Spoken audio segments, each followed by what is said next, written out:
with Niall on there. Well, in the last few moments, China has announced that they are, in return, going to bring in Chinese tariffs on US goods at the rate of 84%, and that will come into effect from April the 10th. That has come in just the last few moments.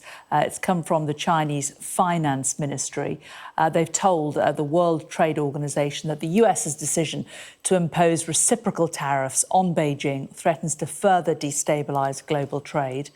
They say the situation has dangerously escalated as one of the affected members, China, expresses grave concerns and firm opposition to this reckless move, but they have, in return, announced that they are then therefore going to increase their tariffs on America. Let's talk to our business presenter, Darren McCaffrey. So I would say a tit-for-tat trade war, but, 84% versus 124%. It's not tit and it's not tat, is it? No, but it is a proper full-blown trade war, and it is a sign that China is not prepared to cede any ground on all of this. I mean, ultimately, they have taken quite a bullish decision on this. They have suggested that they are willing to take the United States on when it comes to this trade war. And this is a further sign of what we are seeing here with those extra tariffs of 84% on US goods.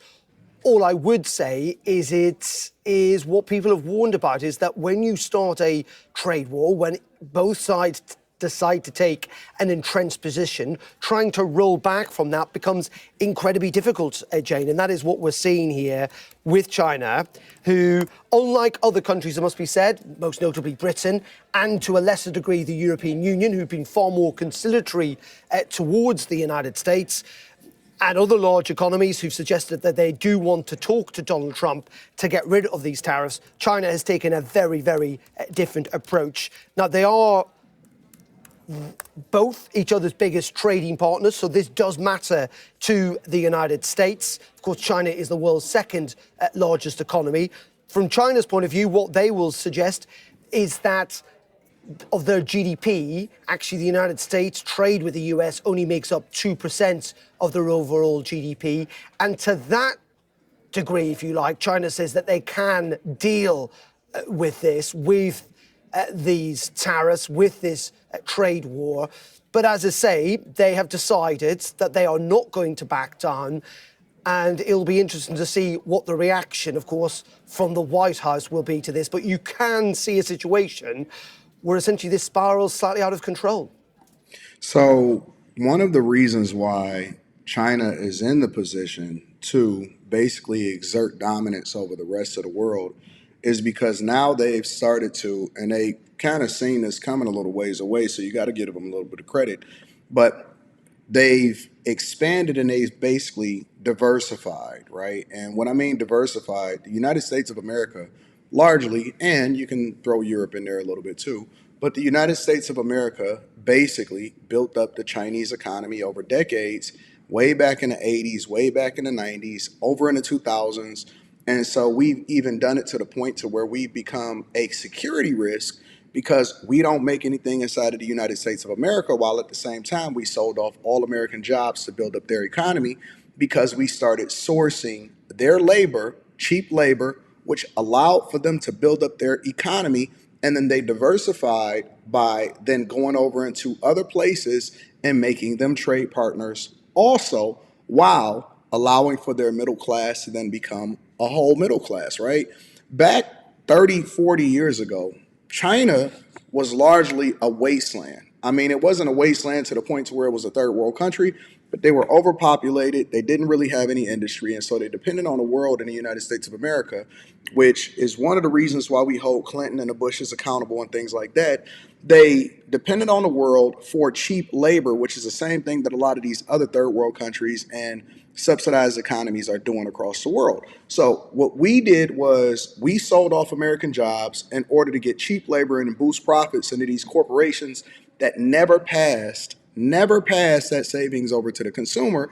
And so what it did was it made the corporations richer, and then it made us interdependent on China as an economy in order to continue to keep all of these jobs humming, right? In order to keep what we had humming. That's why we became a nation of banks that are too big to fail, because We largely finance and we're a consumer economy, right?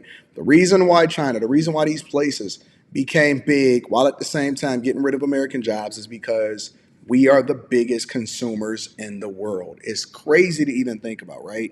And while we were supposed to have equal trading, right, meaning that our company should have been able to go over there while at the same time we were consuming their products and using their labor and then shipping cheap products over here in the United States of America, our companies had to go over there and then do business with them the way that they want to do business, while at the same time they were shipping cheap products, they were shipping counterfeit products, they were stealing our IPs, they were stealing our proprietary technology. Most companies could not go over there, well, basically all companies up till Tesla, could not go over there and do business, meaning that they had to partner 50-50 with a company who stole their technology and built up their economy, and then they used our technology in order to do research and development and then build their own, while at the same time subsidizing other countries, right? So they corrupted their leaders in the same way that they corrupted our leaders, and they killing the economies of other countries like South Africa. They have a huge presence in South Africa.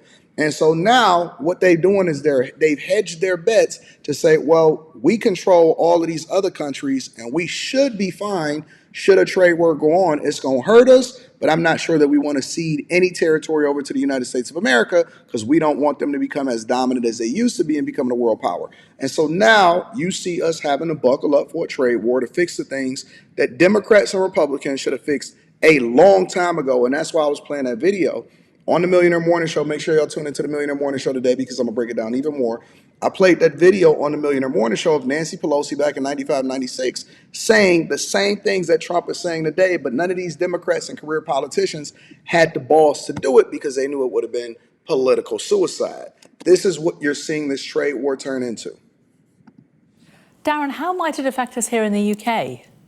Well, it must be said, initially, at least in the short term, there could be some benefits to us here in the UK because, of course, China is a huge manufacturer, Jane, of goods that it sells all over the world. And if the United States is effectively closed off, which with enormous tariffs it is, those goods will need to go elsewhere and they may be slightly cheaper. So in the short term... So they basically have built it up to where they're using their manufacturing capacity to take the bubble out of their real estate market, which was faltering and floundering. And Evergrande, I don't know if y'all remember companies like Evergrande. Companies like Evergrande was failing because they were basically overbuilding and overstimulating the economy because they didn't really have any real jobs for all of the billions of people that they still over in China.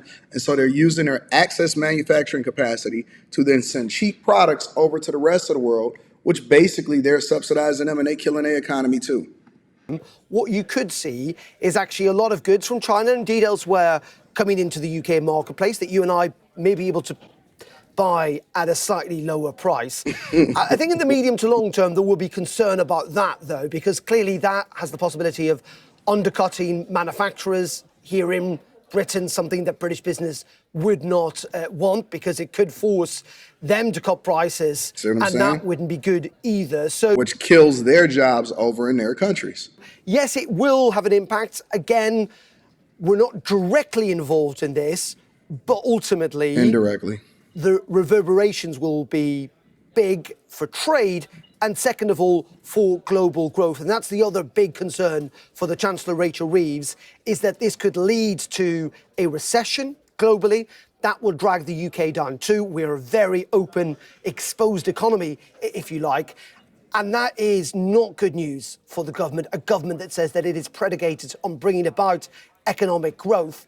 It will be largely out of the government's control, but Britain will get caught up in that. And it means lower economic growth here in the UK, even the possibility that we may well tip into recession at some point. Which also lowers interest rates, which then helps the United States of America, especially when it comes to the amount that we pay in interest on our debt. It's a lot going into it, but I'm going to break it down on the Millionaire Morning Show. We got a show coming up today. I love you. I appreciate you. Let me know what y'all think inside of the comments. Make sure y'all tap into the Patreon. We got a live stream today. Link is in the description as well as pinned to the top of the chat. I'm going to holler at y'all later. Peace.